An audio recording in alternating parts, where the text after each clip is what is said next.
Welcome to the Reprioritizing Self YouTube channel where we discuss tips, strategies, and the real ish that comes with reprioritizing ourselves in this society. This channel is for any and everyone who does a fabulous job at taking care of those around them, but always ends up putting themselves lower on the list. I am Larisha, counselor, wellness facilitator, and founder of Wellness Brand with Love LC. And I'm Kiara, healer and trauma healing coach, and we are your co-hosts.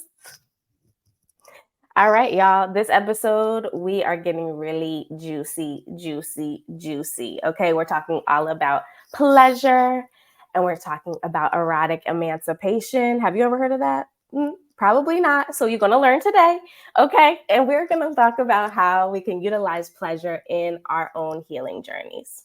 Yes, so stick around to the end of this episode. We're going to be talking about crystals, our affirmations, and journal reflections to support you in your healing journey. So if you have not yet, make sure you subscribe, hit the notification button, and smash that like button.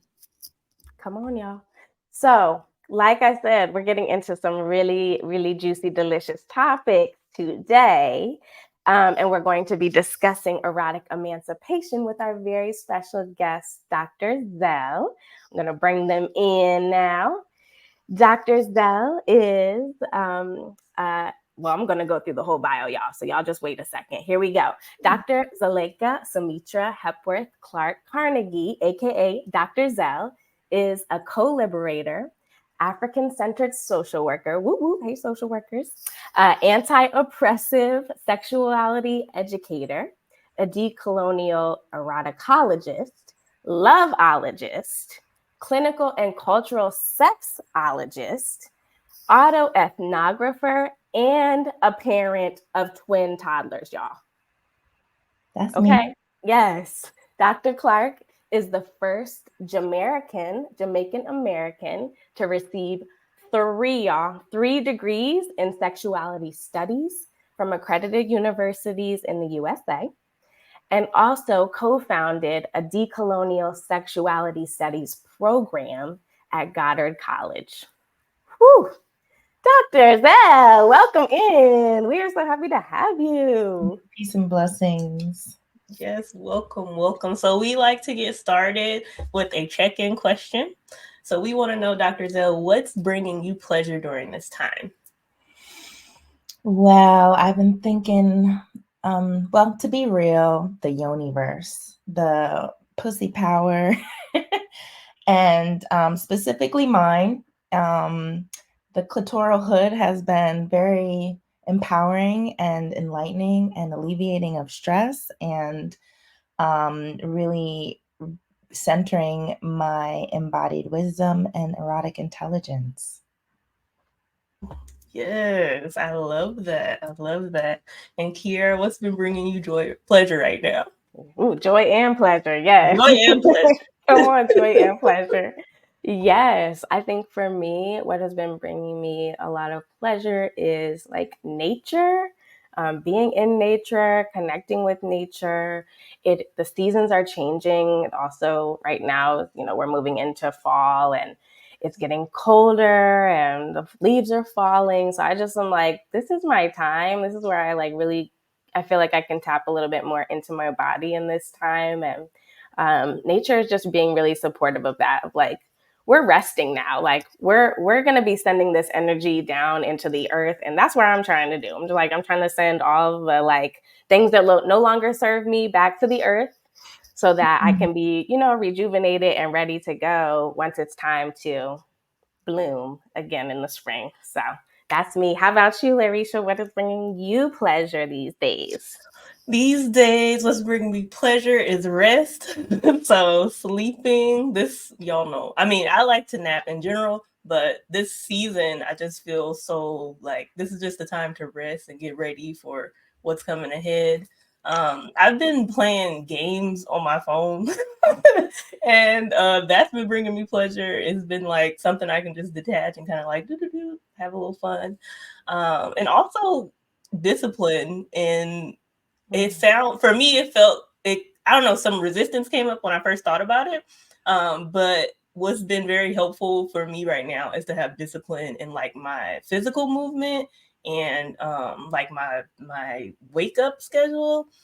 So I always, the first couple weeks is a little rough, but then after that the flow comes. So I'm excited for the rest of the remainder of the year and things. Yes. Oh, I love that. Come on. Larisha is our nap expert. So if y'all ever have questions, you need to check in with Larisha because she does a great job at napping. I'm like, I want to do it like you do it. I want to nap better. I love that. And I really love that piece about discipline. Like, I think we can often see it as like a negative or like, why do I have to do that? But it can be really supportive to us in our journeys. So yay, I love that. Yes. Shout out the Nap Ministries. Period. I'm like, Yes. where's my deck? I put it away. Oh, but I have it nearby. I really do. Yes. Y'all making me think of bedgasms, just like the experiencing the pleasure of just getting in your bed. Oh my goodness. Yes.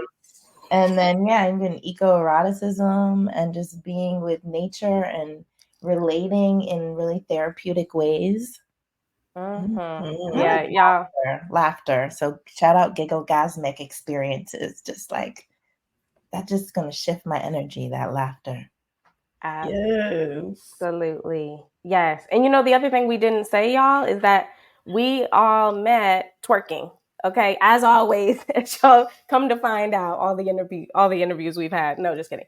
Almost a lot of them have been from people that we have met in movement and dance and like just like connecting to our bodies. So y'all are in for a real treat if you haven't already discerned that from some of the things that Dr. Zel has shared with us. We are really gonna be getting a lot of delicious and juicy facts and figures today. So stay tuned. Yes, so let's get into this interview. All right, y'all. So first question, Dr. Zel. We have heard you speak of erotic emancipation, and we want to know, what does that term mean? What is that? For the audience, let us know. Okay. So I'm thinking, first of all, emancipation. So like to free yourself. Shout out the Maroons, shout out people, our ancestors that have been doing this work. And free yourself from what? Well, for me, it was ideologies that are not conducive to my liberation. I'm freeing myself from white capitalistic, cis heteropatriarchal mentalities that are really much ingrained in many ways. And so being in problematic systems that are operating to make me forget my power, it can be taxing on the body and also shift my access to my own power. And so, I guess when I think of erotic, I think of a source of power. And when I think of emancipation, I think about getting free from the things that prevent me from knowing my power, my erotic power, creative powers, energetically authentic ways of being and knowing joy. And so sensuality, sexuality, relationality are also really core components in considering how to get free. Thank you so much for sharing that. I know when I seen erotic emancipation together, my mind was blown. Like, I have never seen the two words next to each other. So I was, so thank you so much for sharing that. And that brings us to our next question, which is, how have you used erotic emancipation and pleasure in your own healing journey? For me, it was really, shifting the way or the relationship that I had with myself. Even what the self is, very much, I would say I've been influenced or exposed to Western understandings of self. So part of this process was exposing myself to other perspectives, more conducive to my liberation. So I just went to pre-colonial African conceptualizations of different things that were really helpful. So I was starting to, okay, so the word that I want to share is erotic mindfulness. And so I'm going in with a beginner's mind. I'm not making assumptions based off of conditioning that is not conducive to my liberation. And being open to narratives, to information, to inspiration that is more in alignment with my soul. And so, okay. So how I use this? Okay, so I think it's the attitude of gratitude, adoration, reciprocity, receptivity, awareness, radical self-acceptance to help me access my embodied wisdom, which includes healing intelligence, erotic intelligence, and my own subjective understanding of pleasure and how I can reach euphoric thresholds.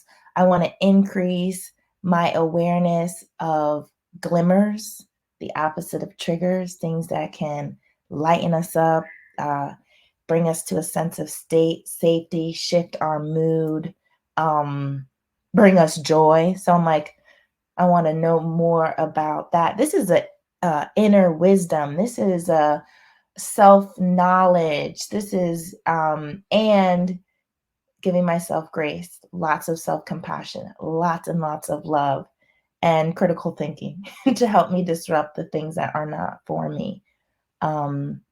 So yeah, I think the awareness piece, and also like just exposing myself to different concepts that resonate with me and just sitting with them. So one concept is like let's see, pronoia.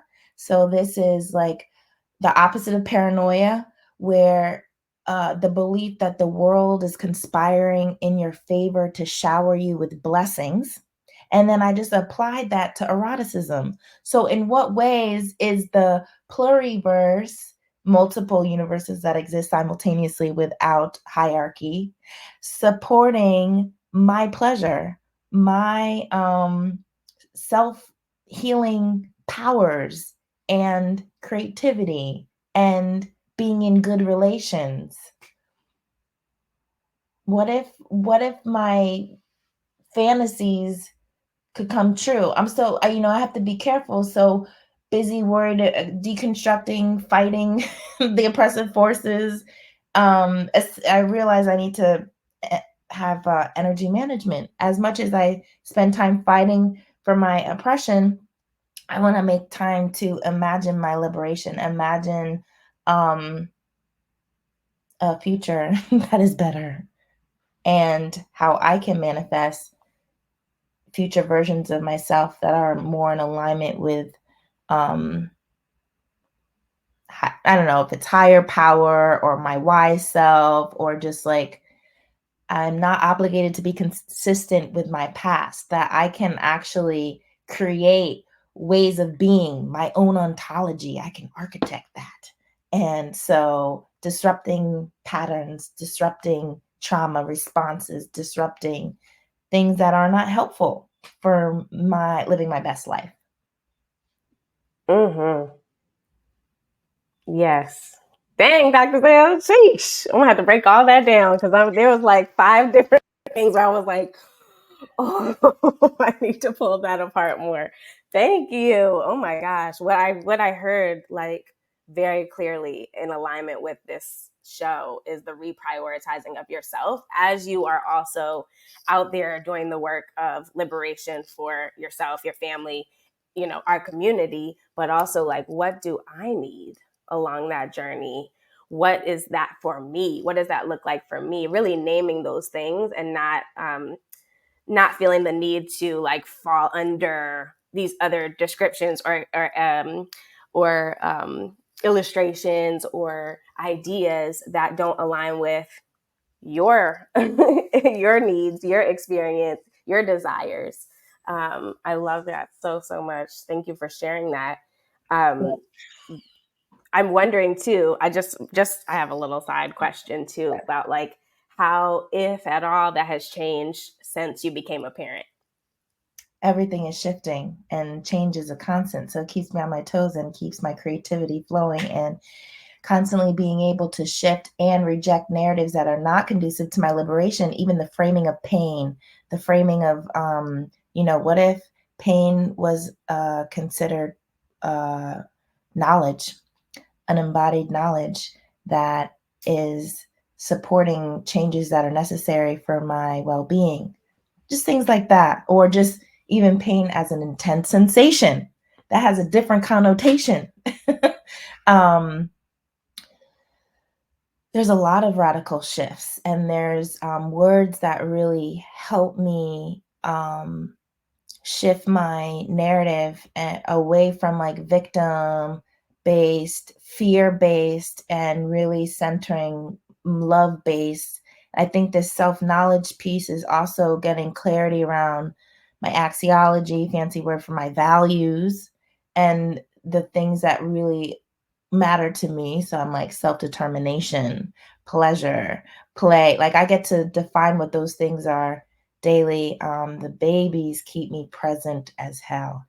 I mean, no, just very much in the present, in the here and now, which disrupts a lot of my natural tendencies to be caught up in the past, depression, caught up in the future, anxiety. And so this this presence. So I also have this term Afro-presentism, which is I gotta bring up the definition, but okay, basically it's within the context of Afrofuturism, like amazing aesthetics and but yeah, like what if we're already living a dream that was dreamed previously? I'm using portals of love and ancestral wisdom and joy to get present with what is on my heart, and other wisdom centers that are important to tune into. Yeah, there's so much, and I feel like I'm not even like scratching. I'm just giving little samples of the depths of your own pleasures without judgment that we can access more of. So it's like reminding you of your embodied wisdom that is waiting to activate the power. Yes. Look, y'all, we're going to be having to bring Dr. Zel back on the show because there's a whole bunch more we want to talk about. I'm like, I want to know more about that. I want to know more. I feel like I'm not even getting the essence either, because how I emancipated myself was with oceanality, which is African eroticism that affirms pleasure and the erotic. Like it's this whole thing that has ancient African sexual wisdom that is really outside the patriarchy. It has nothing to do with the patriarchies, and has nothing to do with a lot of oppressive stuff, and has a lot to do with power and pleasure and growth. So yeah, there's a lot. Yes. Okay, well, look, I feel like there's a lot, and then maybe we can share a little bit more in the next question, which is, what are some ways that our audience, or even just ways that you've worked with other people in your work, how they can start to explore sensuality and pleasure in their own healing journeys? I love just tuning into your senses. And so like what's reminding you of the joys that your embodied wisdom knows deeply? What's your favorite flavor? What's the best thing you've ever tasted? What sounds soothe you? What sounds are sexy to you? What is the most beautiful thing that you've seen? What are some aesthetic beauty that you can witness? But beauty goes beyond what can be seen. What are smells that are endearing, are pleasurable? Like, what things do you like being on your skin? What kind of touches do you crave? And so just even taking a moment to remember the things that were nice, were pleasant, can really shift your energy, can shift your mood potentially. I don't know. You check it out, see what the side effects are. um, I love, yeah, there's something about the attitude of gratitude and just like kind of recognizing, like, shout out the internet, shout out water. Like I'm starting to do like water appreciation.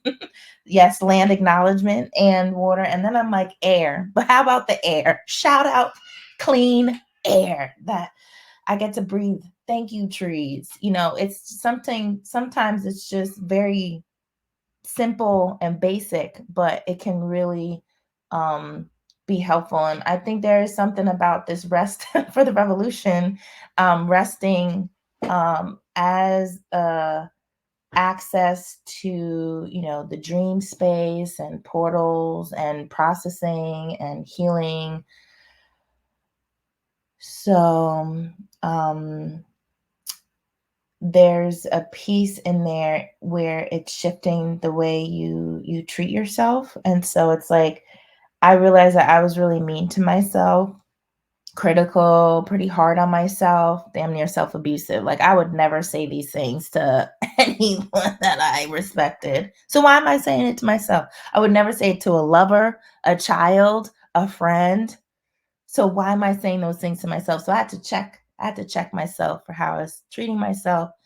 Um and also my thoughts, like my thoughts be coming through like truth, and they're like not barely theories.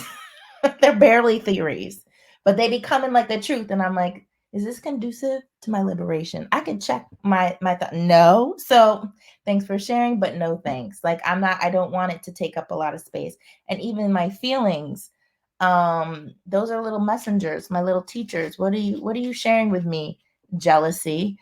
Oh, well, maybe I'm more present with what I want to manifest, what more things, or femifest, or more things that I want to bring into my life that I wasn't present with before. So just like learning opportunities and micro moments, these micro moments. And this is the thing about key to parenting for me, is this really getting present, because it can be overwhelming.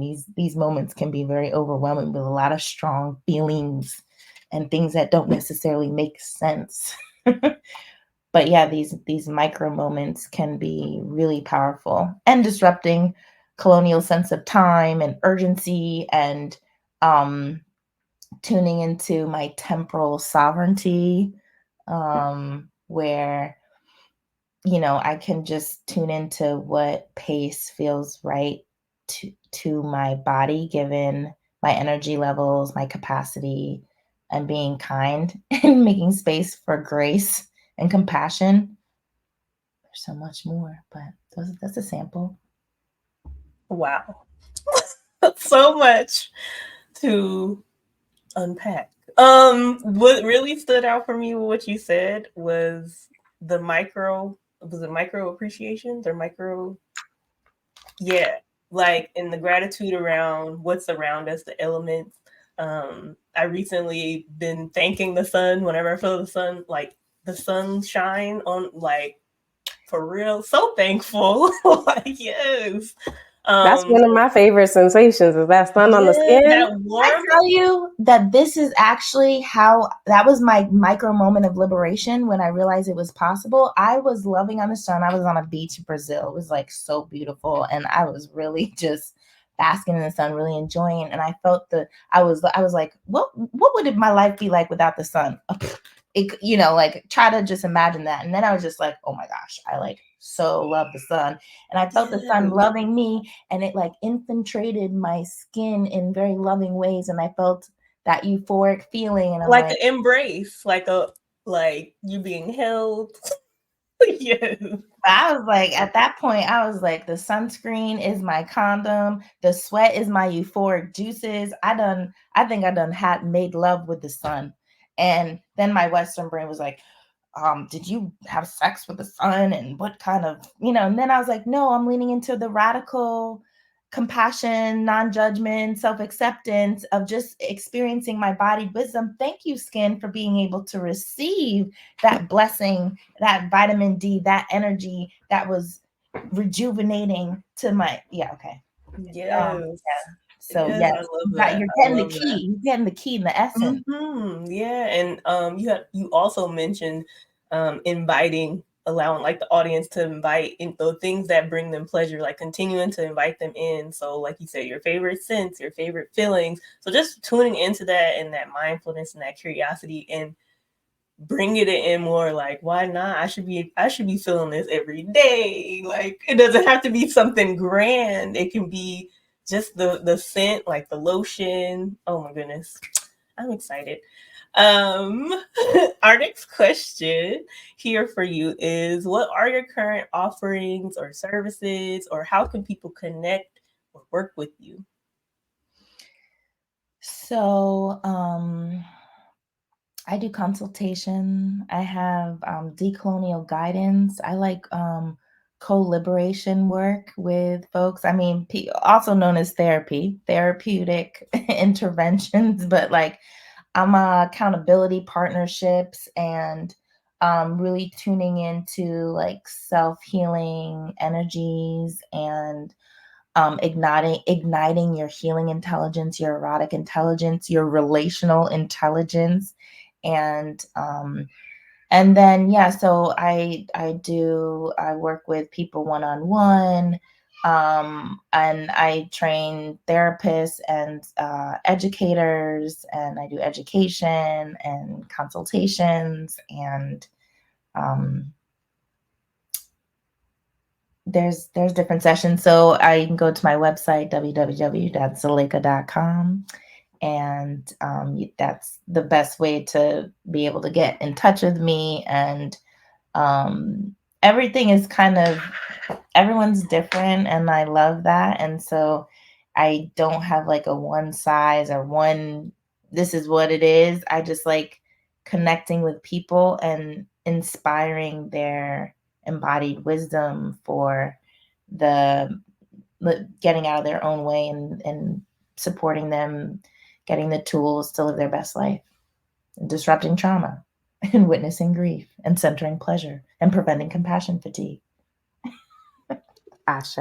Yes, to all of that. I hear this individual experience, right? And not this like one size fits all model, but that, we each have a different journey that we're going on, and that you're able to kind of be with them along that journey and give them some tools and support for doing that erotic emancipation for themselves, if that's their journey. I love that. And we will make sure we put your website in our show notes. So you all will see that. You'll be able to get connected with Dr. Zel there. So definitely check that out. We're getting into our crystals, y'all. And I'm so excited because Dr. Zel has a crystal that they're going to be bringing in and sharing with us. So I would love to open it up for you, Dr. Zel. What crystal are you bringing in? So this is the Moonstone, and this one right here held me down during birth, which I ended up having to go in the hospital. All my birth plans changed. I actually had COVID, which complicated things. And then when they randomly drug tested me, I ate a poppy seed bagel. Anyway, so they were treating me like an addict, and they were really upset. I had a bad experience, and then my partner couldn't be with me. No one could be with me. They just took me in to do give birth abdominally, also known as C-section. Anyways, I had this in my hand, and my partner had this. And so I felt like this was the way it was connecting me. And also like this just happened to be in my pocket because that's what this is the stone that was holding me down in lots of my pregnancy. To me, It is reminding me of my erotic power. So I think this is also supporting my eroticism. And let's see. Oh my gosh. How can I give it justice? It's let's see. Easing pain. Nurturing intuition, compassion. Yeah. So I think balance and being more receptive to nurturing and peacefulness and power and stability and yeah. So, and love. So, yeah. I love that so much. Thank you for sharing that story too. I love like I can see the tethering between you and your partner through that like I was just holding it. like the hand. That was the hand. I just need to survive this. Yes. Let go of a lot of things that I wanted in this moment, but I'm gonna stay alive. And this was just like the thing that like none of the doctors were worried about a little stone, like, but I was like, I need something. You're with me, not anyone that I thought was gonna be. I had a whole thing of yes, but COVID done shift the thing. yeah. Thank you for sharing that. And it's so like aligned. I'm just looking at our notes for Moonstone, and it is so aligned with what you were talking about as well. Like we have, it's important. It's a support in developing a relationship with yourself, and it also, of course, calls in that divine feminine energy of the moon, and also reflecting gentleness towards yourself. Yeah. It also says that it excels at stabilizing our emotions and opens our heart up to self-acceptance. So I'm even hearing like in that moment, like this is where we are. Look, I got my crystal and nothing else is the way that I said it was going to be or hoped it was going to be. But I'm accepting that this is what I have as a connection point to my partner and to the practice of birthing in the way that we called in. So thank you so much for sharing that. It's so beautiful. It's so aligned. Like, and this is what the work of the crystals, y'all. Like when we put this intention of like, I need you. I'm gonna use this for some support. They can really, really support us through really challenging times. So, yay! Thank you for that, Dr. Zel. Yes, thank you so much for sharing. So now we're going to navigate Moonstone. into Moonstone with the crystal. Moonstone. I got to pop it up, but here it is, y'all. See, Moonstone. Get y'all some. Get your stone. All right. So now we're going to navigate into our affirmation. And our affirmation is pleasure is my birthright and I explore it at my own pace. Pleasure is my birthright and I explore it at my own pace. One more time. Pleasure is my birthright and I explore it at my own pace. Period. Yes, y'all. Write that down, put it on your mirror, put it by your bed, whatever you need as that reminder that pleasure is our birthright and abundance. Dr. Zel was talking about this earlier. Abundance is our birthright. Joy is our birthright, right? But especially today, when we are focusing on this pleasure energy, it is. So thank you all. I'm going to get into our reflection last but not least. So our reflection question for this show is how can I prioritize my pleasure more? I'm going to read it 2 more times because we love doing this in 3s. How can I prioritize my pleasure more? One more time. How can I prioritize my pleasure more? Right? So let's be thinking about what Dr. Zel invited in around senses, tuning into the things that we really love and enjoy. And how do we expand that more? How do we get more of that to ourselves? So excited to hear you all's reflections. Let us know how that lands for you as you're reflecting and journaling or, just thinking through that for yourself. We want to know. Yes, y'all, we are excited to know. I myself am excited to explore these questions. I feel so like open and excited. I'm so thankful for you, Dr. Zel, for joining us today. And y'all, thank you for tuning in. We love y'all. Like this video, subscribe, share, and we will see y'all next time.